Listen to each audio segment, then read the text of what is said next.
বঙ্গোপসাগরে রয়েছে তেল গ্যাসের বিপুল সম্ভাবনা, কিন্তু ভারত, পাকিস্তান আর মায়ানমার যখন একের পর এক আবিষ্কারে অর্থনীতি শক্ত করছে, তখন বাংলাদেশ শুধু ব্যর্থতার গল্প লিখছে। সমুদ্রসীমা জয় করেও এক যুগের বেশি সময় ধরে নেই কোনো সাফল্যের খবর। পাকিস্তান সম্প্রতি চীনের সহযোগিতায় আরব সাগরে গ্যাস আবিষ্কার করেছে। বিপুল মজুদ নিশ্চিত হলে দেশটির জ্বালানি আমদানি নির্ভরতা কমবে এবং বদলে যাবে অর্থনীতি। ইতোমধ্যে পাকিস্তান সরকার বিনিয়োগকারীদের আহ্বান জানিয়েছে।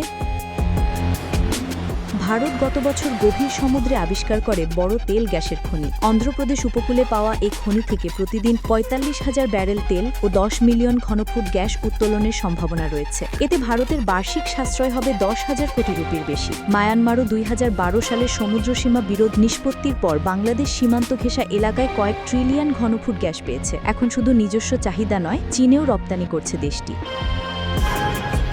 অথচ বাংলাদেশে ২৬টি ব্লক থাকলেও এখন কার্যত কোনো বিদেশি কোম্পানি অনুসন্ধান চালাচ্ছে না। কোনোকোফিলিপস, সান্তোস, পস্কো দায়ুর মতো কোম্পানি দাম শর্ত নিয়ে মতবিরোধে কাজ ছেড়ে চলে গেছে।